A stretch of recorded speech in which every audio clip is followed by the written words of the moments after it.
Hi, I'm Wade from Confluent. I've been working with streaming data for a long time, but recently I had a chance to learn something new. I started to investigate Apache Flink and discovered that it can be challenging to learn on your own.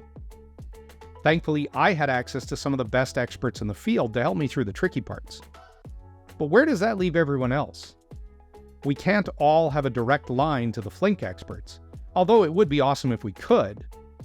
But maybe I can share that expertise to help you get started with your first Flink application.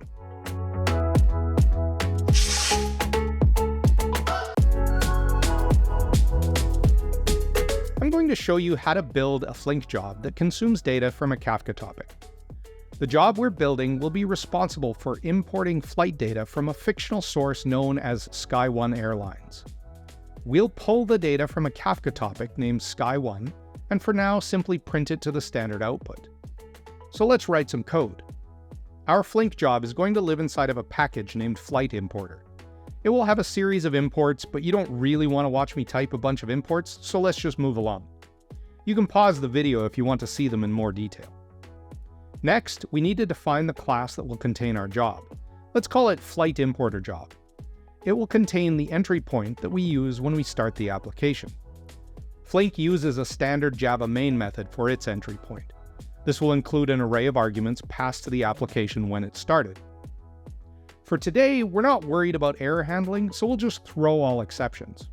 Note to self, this may not be the best approach in production. Our Flink job is executed inside something known as a stream execution environment. Let's create that and name it env. To obtain the environment, we can call stream execution environment.getExecutionEnvironment. Now, our application is going to be consuming a Kafka topic. That means we will need access to some Kafka configurations, such as the bootstrap servers, access keys, etc. Let's use a Java util properties object to get access to this config. We can load our configuration by creating an input stream using the class loader. I'm putting my configuration into a file named consumer.properties, so we'll load it from there. Finally, we just need to load the stream into our config. That gets the boilerplate out of the way. Now let's do some actual Flink. We'll start by building a Kafka source. This source will read Sky One Airlines flight data objects from the Kafka topic. The details of the object don't really matter. It's just a plain old Java object with a bunch of getters and setters. We create the source using a typed builder from the Kafka Source object. The builder provides a variety of methods to construct our source. To configure our Kafka connection, we can use the setProperties method and pass it the properties object we just created. We also need to tell the source what topic to consume from. This can be done using the setTopics method and supplying one or more topic names. In this case, I'm using a single topic named Sky One. When we consume a topic for the first time, we have a decision to make. We can consume from the beginning of the topic using the earliest offset, or we can consume from the end using the latest offset.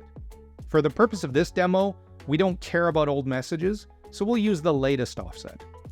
I also cluttered that topic with garbage while building this, and I'm too lazy to delete the old data. However, if you wanted to ensure all messages were consumed, you might choose earliest instead. This is quite common for production applications. The Kafka topic contains objects that have been serialized to a JSON format. JSON is nice for demos like this because it's human readable and common. On the other hand, JSON serializers are often slow and the data size can be problematic. You might want a more compact and efficient format such as Avro or Protobuf in a production system. The JSON objects are stored in the value portion of the Kafka message. To extract these objects, I'm going to use a value-only deserializer along with a JSON deserialization schema. We just need to pass the schema a reference to the class that we want to deserialize to. Finally, we just need to build our source. Alright, that takes care of our data source. Next, we need to use the source to construct a stream that we can process. Let's create a data stream of Sky One Airlines flight data objects. We'll name it Sky One Stream following the pattern we defined with the Sky One source. To create the stream, we can use the FromSource method on our environment. It requires a source to pull from, so we pass it the Sky1 source. It also requires a watermark strategy. Watermarks are a complex topic. I've been told that 90% of the time, if your stream isn't producing any data, it's probably due to watermarks. Since this is such a critical and complicated topic, let's just ignore it and go with no watermarks. Actually, if you want more details, check out our Flink courses on Confluent Developer or the Flink documentation. The final thing we need for our stream is a name for the source. Let's call it Sky1 source. This gives us a stream that we can consume, but a stream isn't really complete unless it has an endpoint. It would be a bit like building a plumbing system with no drains. Sure, you can turn on the water, but it's going to make a pretty big mess. For now, let's do the simplest thing possible and print the stream to the standard output. Now that our stream has both a beginning and an end, we can go ahead and run it. Let's call the execute function on the environment and pass a name for the job, in this case, flight importer. Okay, that takes care of the code. Now let's see what it looks like in action. We need to build the code into a jar file.